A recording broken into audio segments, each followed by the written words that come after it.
Un pequeño umbral silencioso se cruza antes de que la mayoría de la gente se dé cuenta. Un día usas el software como una herramienta. Al siguiente el software ya empezó a comportarse más como un equipo, especializándose, recordando, delegando, recuperándose y uniendo discretamente trabajo que antes requería que tú estuvieras metido cada 5 minutos. El lanzamiento de OpenCloud el 24 de marzo se siente como uno de esos umbrales. No llamativo en el sentido superficial.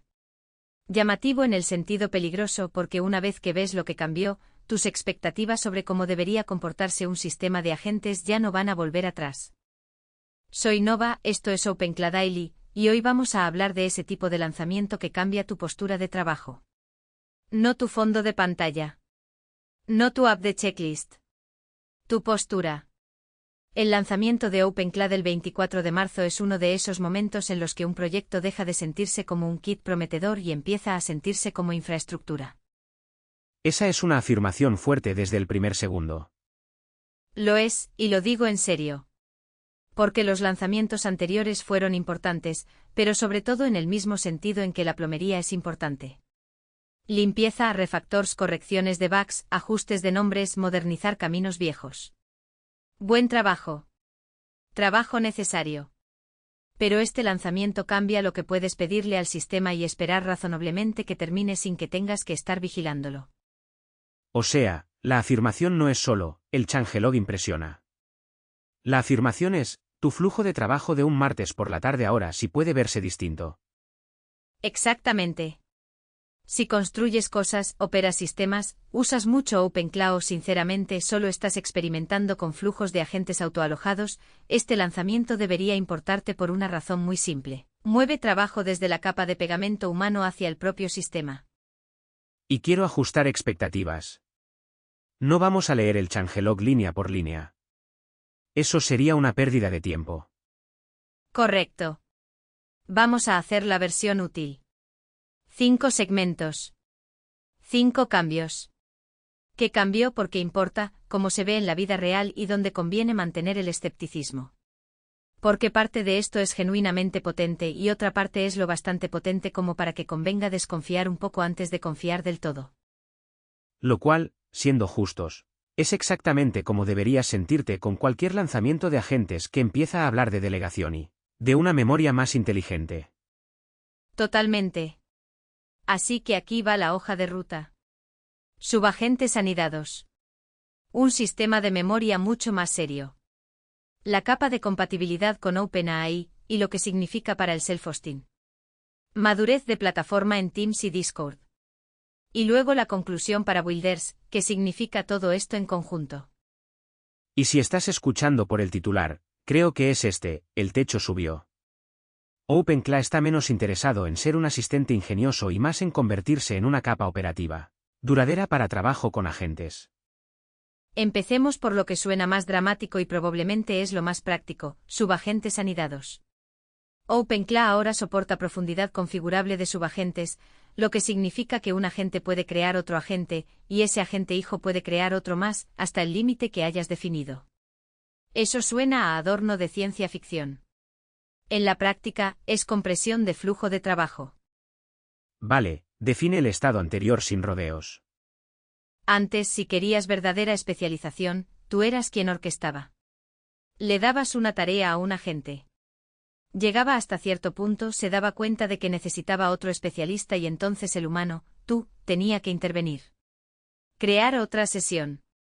Resumir el contexto correcto. Explicar la subtarea. Esperar resultados. Volver a traer esos resultados. Quizá crear un tercer especialista. Estabas haciendo gestión de proyecto a mano. Lo cual está bien cuando la tarea es pequeña y el número de relevos es 1. Se vuelve ridículo cuando la tarea se puede descomponer de forma natural. Exactamente. Usemos un ejemplo concreto de un martes. Digamos que diriges un pequeño equipo de producto. A eso de las 2:15 de la tarde entras y dices, necesito una revisión de preparación de lanzamiento para esta nueva función. Revisen la ruta del código, escriban o actualicen tests, inspeccionen el KPI de cara al usuario y resuman cualquier bloqueo antes de salir esta noche. Históricamente el agente puede hacer parte de eso. Pero si de verdad quieres profundidad, terminas jugando a ser despachador. Te conviertes en el middleware. Exacto. Con subagentes anidados, el agente padre puede mirar ese objetivo de alto nivel y decir, esto en realidad son 4 trabajos. Un agente inspecciona los detalles de implementación. Un agente se encarga de los tests. Un agente revisa el KPI y la documentación. Un agente valida las release notes y las preocupaciones operativas. Corren en paralelo, reportan hacia arriba y el agente padre reconcilia los resultados. Y la parte importante es que el padre no solo recopila respuestas como si fuera un portapapeles. Puede compararlas. Sí. Eso es lo que la gente pasa por alto. Un buen agente padre no se limita a reenviar subresultados. Detecta contradicciones. El agente de tests dice que el valor por defecto del feature flag es false. El agente de docs dice que las instrucciones de rollout asumen que es true. El agente de revisión de código dice que hace falta una migración. El agente de resumen de lanzamiento dice que no hay cambios de esquema. Esas incoherencias son justo el tipo de cosa que, si no, un humano tendría que desenredar después. Así que el trabajo delegado no solo ocurre más rápido. Regresa con una comprobación interna de coherencia. Esa es la idea, y ya es una mejora importante. Otro escenario, estás depurando un incidente en producción. Una cola se está acumulando, los usuarios reportan notificaciones perdidas y no sabes si es el proveedor de mensajería, tu lógica de reintentos o una regresión de configuración en upstream. El agente padre puede crear un subagente para inspeccionar logs y traces, otro para auditar el código de retry y backoff, otro para mirar los diffs de despliegue de las últimas 48 horas y otro para escanear la conversación de incidentes de cara a usuarios en busca de patrones. Ese es un modelo mucho más realista de cómo los humanos investigan incidentes. Pero déjame ser molesto, porque aquí es donde la fantasía puede adelantarse a la implementación. La delegación suena genial hasta que te pegas con latencia, costo y desorden combinatorio. Si cada tarea puede dividirse en 3 tareas, y cada una de esas puede dividirse en 3 tareas, muy rápido obtienes un árbol ramificado que se ve elegante en una pizarra y caro en producción. Totalmente justo. Y por eso el límite configurable de profundidad importa tanto. OpenClaw no está diciendo, deja que recurse para siempre y confía en la vibra. Está diciendo, fija un límite. Usa profundidad intencional.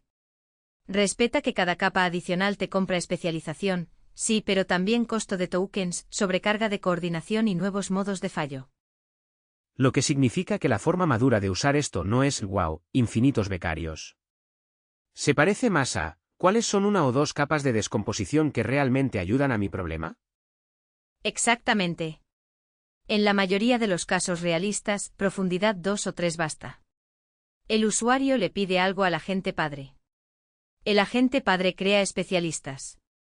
Quizá uno de esos especialistas crea un hijo más estrecho para una subinvestigación muy acotada. Más allá de eso, normalmente no estás ganando claridad. Estás ganando burocracia. Y, sinceramente, esa es la parte que hace que esta función me resulte creíble. El lanzamiento no finge que más profundo siempre sea más inteligente. También hay otra pieza aquí, configuración en tiempo de ejecución mediante el Config Manager. Porque lo realmente interesante no es solo que un agente pueda crear otro agente. Es que el padre puede moldear al hijo para el trabajo. Ese es el modelo del capataz. Exacto. Imagina que un agente padre está funcionando en un modo bastante amplio, conversacional y de mucho contexto porque está interactuando contigo directamente. Luego crea un hijo para generación de tests y le ajusta requisitos de salida más estrictos, o un hijo de auditoría de código y lo empuja a un modo más escéptico y orientado al detalle, o un hijo de documentación con otra expectativa de estilo. De pronto, delegación ya no es solo paralelismo. Es especialización con intención en tiempo de ejecución. Dame un ejemplo más normal, no solo de ingeniería. Claro. Tienes una consultora. Un martes por la tarde necesitas prepararte para 3 reuniones de mañana. Una con un nuevo prospecto, una con un cliente actual cuyas prioridades no dejan de cambiar y una sesión interna de planificación con tu equipo. Un agente padre puede tomar tus notas en bruto y crear un hijo para resumir el contexto del prospecto y sus posibles objeciones, otro para reconstruir el estado actual de la relación con el cliente a partir de notas y mensajes anteriores, y otro para redactar un brief de planificación para tu equipo. Luego el padre puede unirlo todo en un único paquete de preparación que respete el tono y el propósito distintos de cada reunión. Eso se parece mucho más a cómo se siente el trabajo real. Porque en la vida real el reto no es que alguien no pueda resumir notas.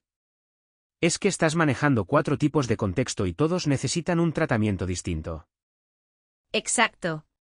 O digamos que gestionas producción de contenidos. ¿Quieres un esquema para un episodio de podcast, un resumen para blog, un guión para clip social y una versión para newsletter a partir del mismo material fuente? Un agente padre puede despachar esas tareas como hermanas y luego volver a juntarlas y detectar si el blog enfatiza una afirmación mientras la newsletter la suaviza, o el clip la vende de más. Eso es consistencia editorial valiosa, no solo generación de texto más rápida. También creo que esto cambia la psicología del prompting. Antes, muchos usuarios intentaban meter todos los requisitos en un megaprompt porque sabían que solo tendrían un tiro útil. Ahora el prompt de alto nivel puede estar orientado al resultado. Los prompts internos pueden ser más estrechos. Ese es un cambio enorme. Ya no tienes que escribir un único prompt gigante que diga, sé un ingeniero brillante editor de copy, release manager, líder de QA e historiador a la vez. Puedes definir el resultado y dejar que el sistema lo descomponga. Eso es más limpio para el humano y probablemente más sano para el sistema. Pero sigamos siendo serios con los riesgos. Más agentes significa más superficies para derivas sutiles. Un agente hijo puede malinterpretar la tarea. Un padre puede confiar demasiado en un resumen del hijo. El trabajo en paralelo puede amplificar supuestos equivocados más rápido que el trabajo serial. Sí. Y la respuesta correcta no es confianza ciega. Es escepticismo estructurado. Los agentes padre tienen que verificar, comparar y, cuando sea posible, anclar resultados en contexto compartido. Los humanos todavía tienen que fijar límites sensatos e inspeccionar salidas, especialmente al principio. Esto no es piloto automático. Es orquestación asistida. También está el riesgo cultural. En cuanto la gente vea que la delegación entre agentes funciona, quizá empiecen a tratarlo como teatro gerencial. Crea un agente para pensar en crear otro agente para generar un estado sobre el trabajo del primer agente. Eso sería profundamente maldito. Y muy posible. Así que aquí va mi conclusión clara sobre subagentes anidados: el avance no es que los agentes puedan multiplicarse. El avance es que la descomposición de tareas ahora puede ocurrir dentro del sistema en lugar de dentro de tu portapapeles. Si lo usas con prudencia, elimina trabajo de pegamento. Si lo usas sin cuidado, crea una burocracia en miniatura a velocidad de máquina. Esa es una buena regla general. Si sientes que estás sustituyendo a una persona reflexiva por 100 becarios que se interrumpen entre sí, lo configuraste mal. Y la recompensa del martes por la tarde es muy real. En vez de pasar 40 minutos convirtiendo una tarea amplia en 6 prompts bien ordenados, puedes dedicar ese tiempo a revisar la calidad del resultado, ajustar el brief o decidir si el trabajo debería salir. Ese es un mejor uso de la atención humana. Que quizás sea la forma más simple de juzgar la función. ¿Elimina orquestación clerical o solo crea nueva orquestación clerical de máquina en otro lugar? Exactamente. Pero bien hecho, este es uno de los mayores cambios en la historia de OpenCLA.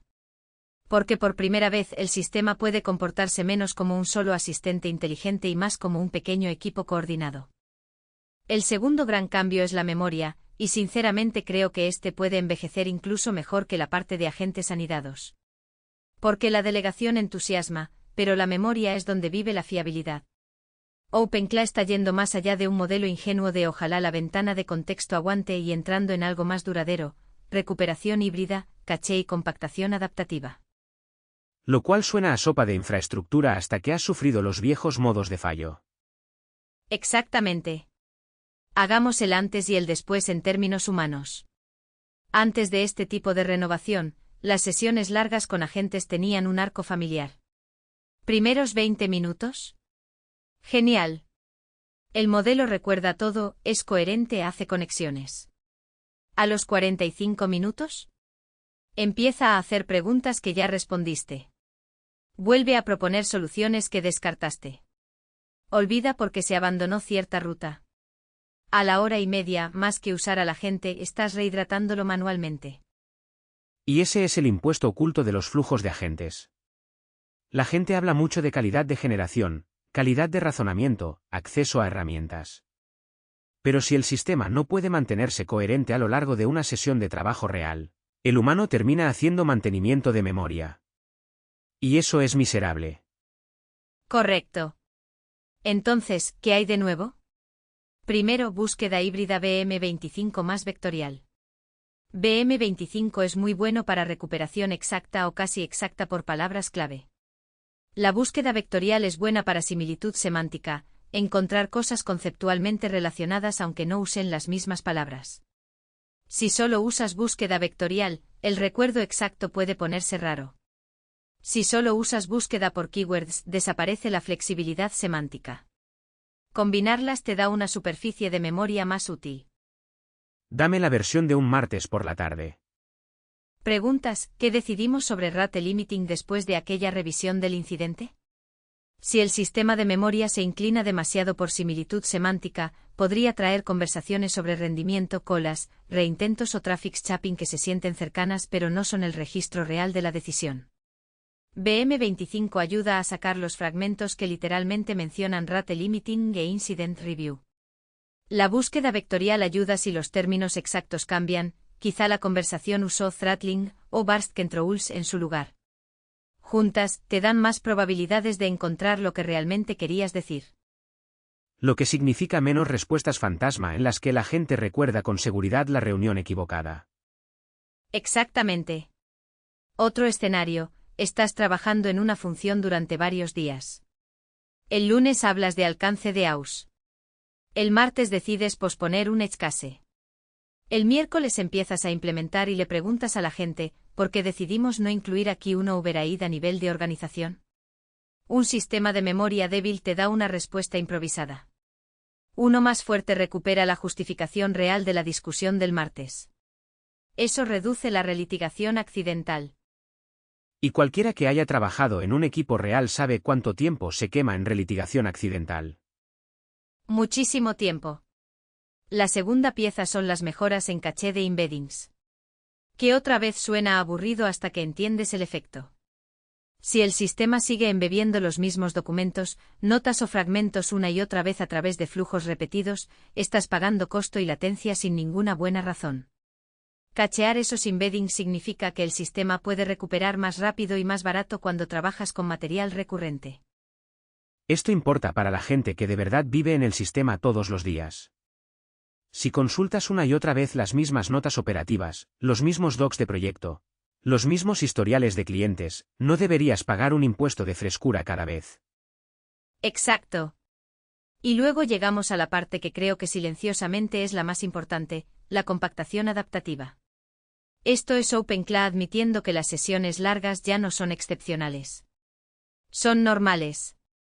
Así que en vez de esperar a que la ventana de contexto esté prácticamente llena y dejar que el modelo empiece a perder el hilo, el sistema compacta de forma proactiva el contexto más antiguo en representaciones más densas mientras preserva decisiones importantes, hechos y puntos de referencia del razonamiento. Lo cual es una filosofía mucho mejor que, bueno, la primera hora simplemente se volverá borrosa si la conversación se alarga lo suficiente. Completamente. Imagina una sesión de depuración de 3 horas. Al principio descartas DNS, una caída del proveedor y payloads malformados. A mitad de camino, descubres que los reintentos se están apilando de forma rara. Más tarde notas que el despliegue coincidió con una migración de configuración. En el mundo anterior, para la hora 3 el sistema podría haber olvidado esas primeras eliminaciones y empezar a volver a ellas. Con compactación adaptativa puede conservar el estado importante, que se probó, que falló, que se descartó, que sigue siendo plausible. Y eso es lo que la memoria real necesita hacer. No guardar cada frase para siempre con el mismo peso. Preservar la forma útil de lo que ocurrió. Exacto. Otro escenario de antes y después, estrategia de contenidos. Estás planeando un mes de episodios o artículos. Antes en la sesión decidiste que el tono debe mantenerse práctico, Evitar el hype e incluir siempre un ejemplo concreto de flujo de trabajo. 2 horas después estás redactando el episodio 6. Sin una compactación decente, el sistema puede desviarse hacia resúmenes llamativos y consejos genéricos porque las restricciones editoriales iniciales se cayeron de la ventana. Con mejor manejo de memoria, esas restricciones sobreviven como hechos duraderos de la sesión. O trabajo con clientes. El lunes el cliente dice, por favor, no hagan que sonemos demasiado enterprise. El jueves estás escribiendo una propuesta. Un sistema pobre en memoria les entrega mármol corporativo pulido. Un sistema consciente de la memoria recuerda el límite de tono. Esa es exactamente la diferencia. No se trata solo de recordar hechos.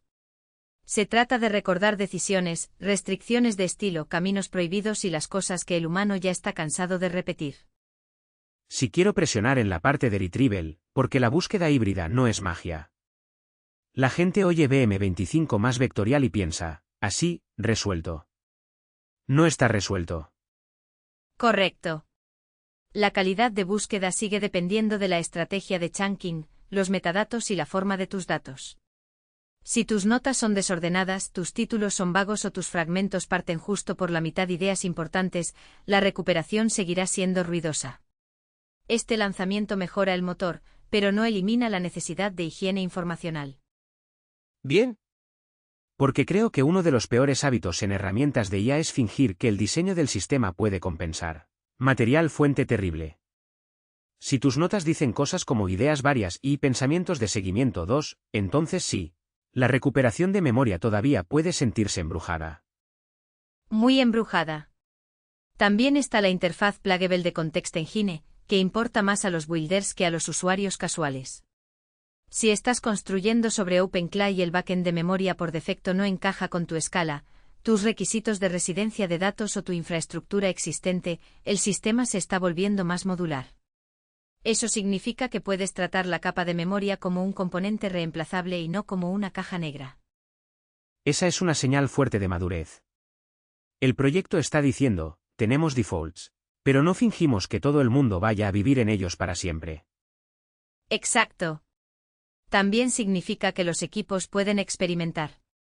Quizá un entorno quiera SQLite más búsqueda vectorial en memoria porque es compacto y suficiente.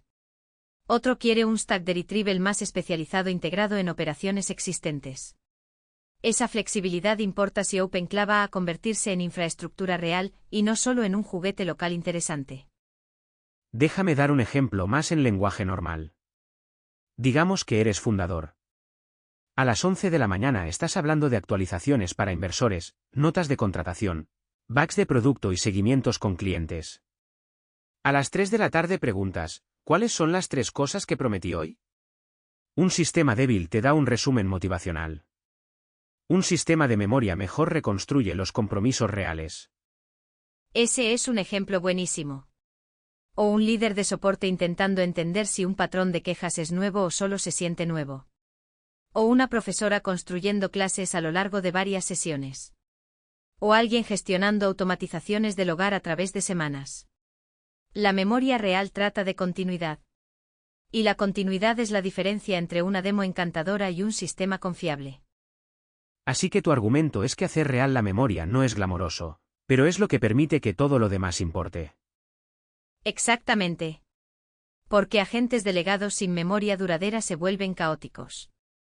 Buenas herramientas sin persistencia de contexto se vuelven repetitivas.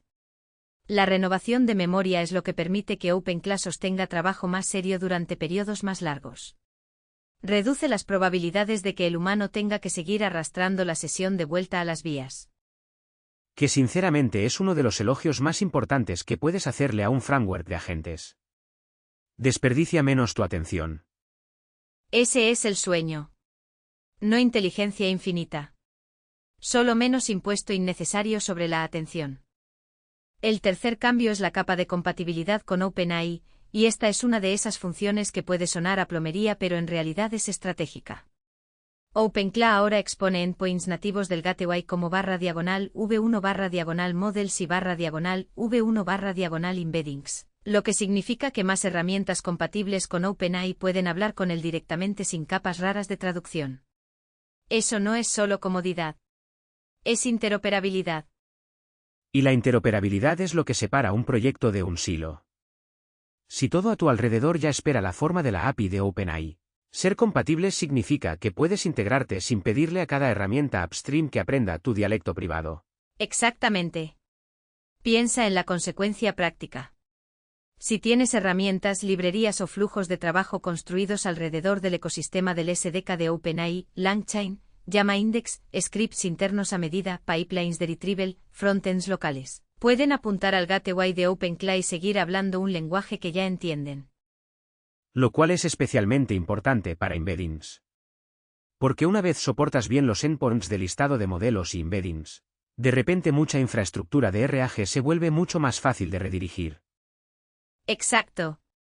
Mucha gente no está intentando reemplazar cada pieza de su stack actual. Está intentando autoalojar la parte cara o sensible a la privacidad sin romper toda la plomería de alrededor. La capa de compatibilidad es cómo haces eso. Dejas de exigir pegamento a medida para cada integración. También está el forwarding de modelo override, que creo que secretamente es una de las funciones más prácticas de todo este lanzamiento. Totalmente. Digamos que un cliente de terceros pide un nombre de modelo porque eso es lo que espera. Tu gateway puede traducir o enrutar esa petición según tu propia configuración. Así, el cliente no tiene que conocer el modelo local exacto, la topología del despliegue o la forma del proveedor que hay detrás. Pide de una manera familiar, y tu gateway decide quién responde en realidad. Eso importa porque el mundo real es desordenado. Una herramienta fija supuestos a fuego. Otra solo expone unos pocos nombres de modelo.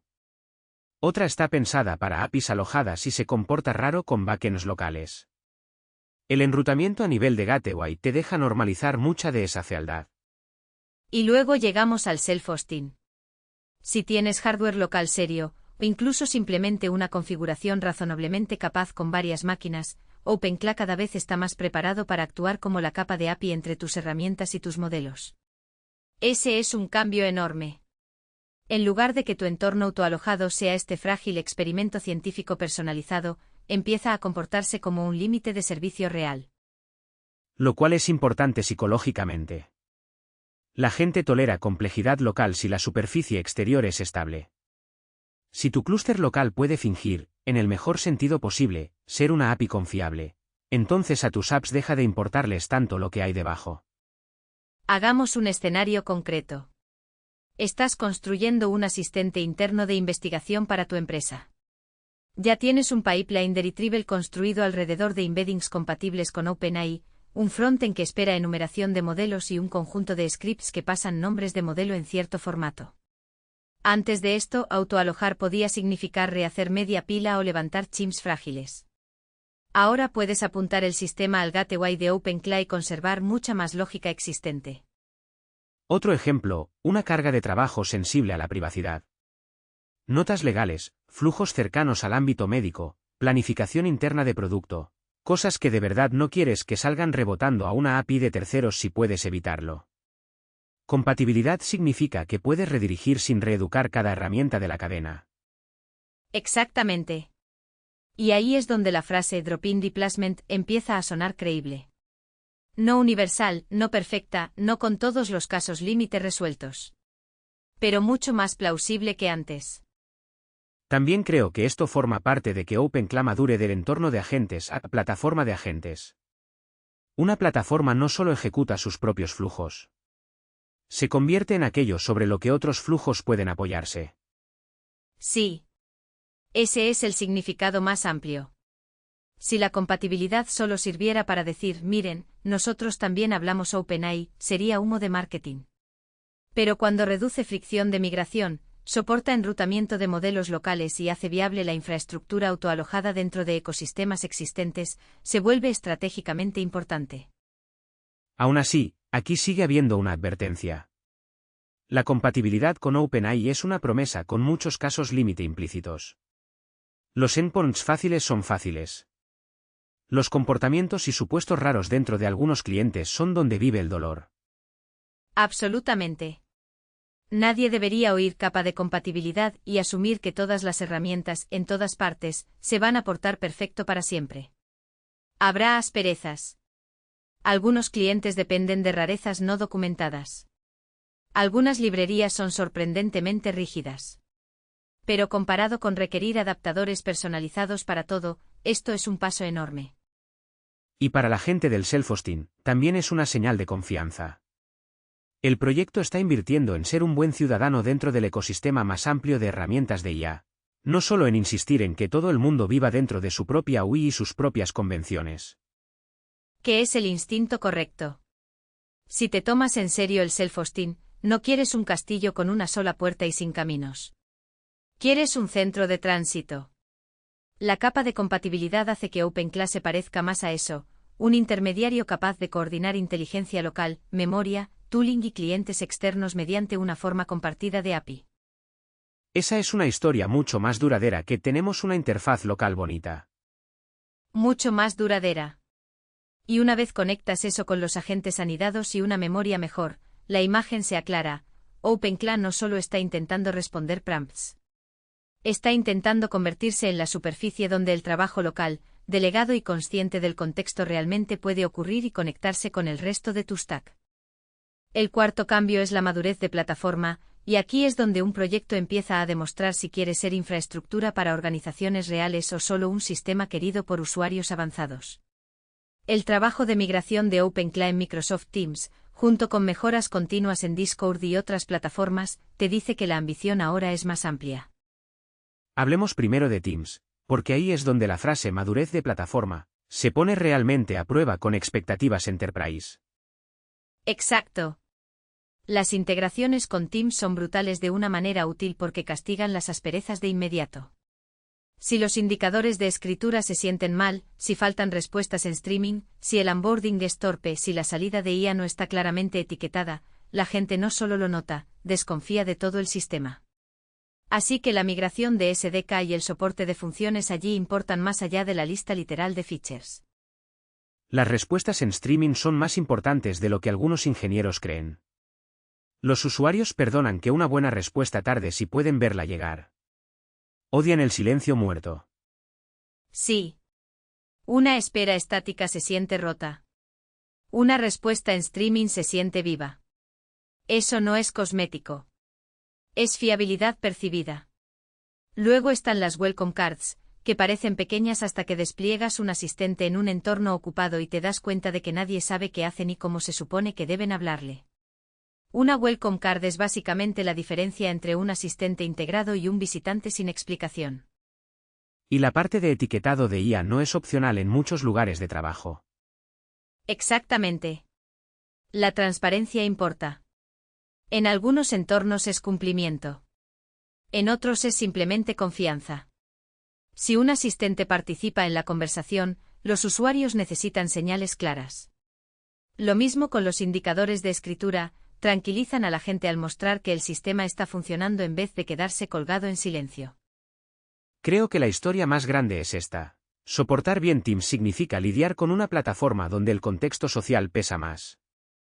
La gente está en reuniones, canales, hilos internos, salas de proyecto. Las expectativas sobre profesionalismo, claridad y comportamiento en las respuestas son más altas. Esa es una gran forma de decirlo. Y si OpenClaw quiere estar en ese entorno, no puede comportarse como un bot de hobby. Necesita patrones de interacción adecuados.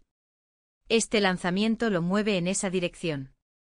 Ahora pasemos a Discord, porque este es casi el entorno emocional opuesto, más rápido, más interactivo, más nativo para botones, componentes y experiencias de chat con forma de flujo. Exacto.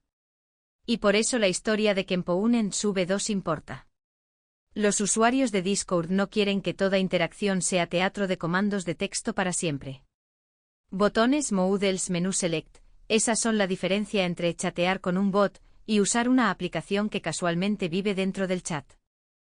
Dame un ejemplo práctico. Digamos que gestionas un flujo de soporte para una comunidad. Un usuario reporta un problema. En vez de lanzarlo a un muro de instrucciones, el asistente puede presentar botones para tipo de entorno, severidad, si ya intentó pasos básicos, si quiere escalar, quizá un modal para snippets de logs o pasos de reproducción. Eso es un flujo guiado de Intac, no una búsqueda del tesoro. o operaciones internas de equipo dentro de un servidor de Discord. Haz clic para pedir un resumen de despliegue. Elige una rama de un menú desplegable.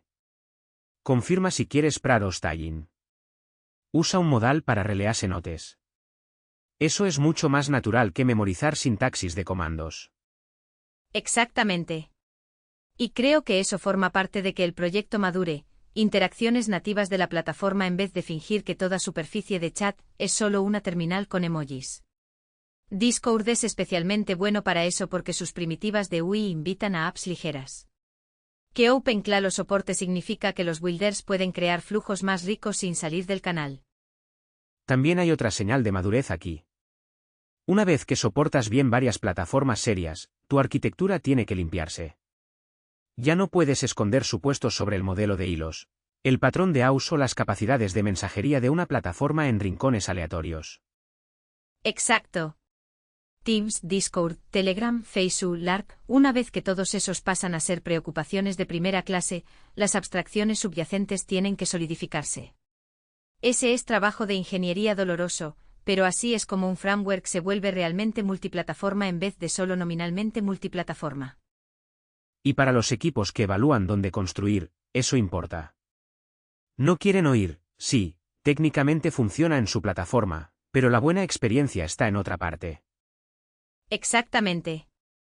Si OpenClaw va a ser la capa entre agentes y entornos de comunicación humana, entonces esos entornos tienen que sentirse lo bastante nativos como para que los usuarios dejen de pensar en el adaptador. Este lanzamiento no termina ese viaje, pero vuelve la intención inconfundible.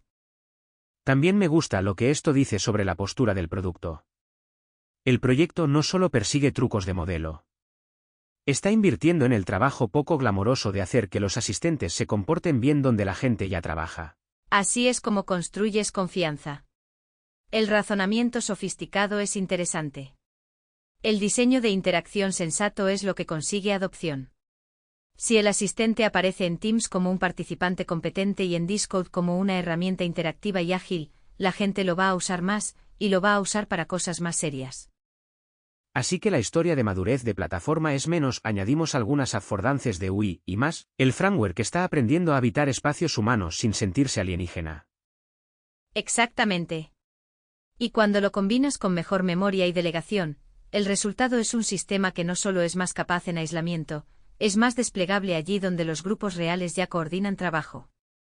Entonces, ¿cuál es la lectura para builders? Creo que este lanzamiento marca el momento en que OpenClaw empieza a sentirse menos como una colección impresionante de capacidades de agentes y más como una capa operativa para trabajo delegado. Los subagentes anidados mueven la orquestación hacia adentro. La mejor memoria mueve la continuidad hacia adentro. La compatibilidad reduce la fricción de integración. La madurez de plataforma empuja el sistema hacia afuera, a entornos más reales. Esa es la versión generosa. Déjame hacer la versión escéptica. El riesgo es que la gente vea todo esto y sobreestime de inmediato lo que el sistema puede hacer de forma segura, sin supervisión.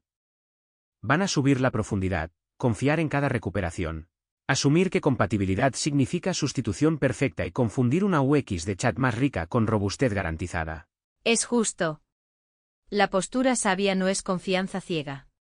Es ambición contenida. Usa las nuevas capacidades para eliminar trabajo de pegamento y repetición, no para abolir el juicio. Empieza con límites de profundidad que tengan sentido. Observa lo que realmente devuelve el retrieval. Verifica integraciones. Trata el pulido de plataforma como una razón para desplegar, no como una razón para dejar de pensar. Pero incluso con esa cautela, creo que el cambio es real. Hace unos meses, muchos flujos de agentes todavía se sentían como demos con pasos extra. Impresionantes, divertidos, ocasionalmente útiles, pero frágiles. Este lanzamiento se acerca mucho más a algo sobre lo que puedes construir hábitos. Y los hábitos son la prueba. No si una función se ve cool en un hilo. Sino si cambia cómo trabajas de verdad en un día normal. Si delegas con más confianza. Si las sesiones largas se vuelven menos agotadoras. Si el self-hosting se vuelve menos aislado. Si tu asistente se comporta mejor donde tu equipo ya vive. Si la respuesta a esas preguntas empieza a ser sí, Entonces este es uno de los lanzamientos más importantes de OpenClaw hasta ahora. Yo creo que lo es. Y si estás construyendo encima de esto, la invitación real aquí es pensar ahora en sistemas, no solo en prompts. Piensa en límites de supervisión. Piensa en calidad de retrieval. Piensa en donde la delegación realmente ayuda. Piensa en cómo se presentan tus asistentes en los entornos donde los humanos ya coordinan. Construye con contención, pero construye en grande. Exactamente. Puedes encontrar las notas del episodio, enlaces y el archivo de episodios en topjohnfitnesstech.com. Eso es topjohnfitnesstech.com. Y si este episodio cambió tu forma de pensar sobre en qué se está convirtiendo OpenClaw, probablemente esa sea la señal correcta. Y esto ha sido OpenClaw Daily. Volveremos pronto.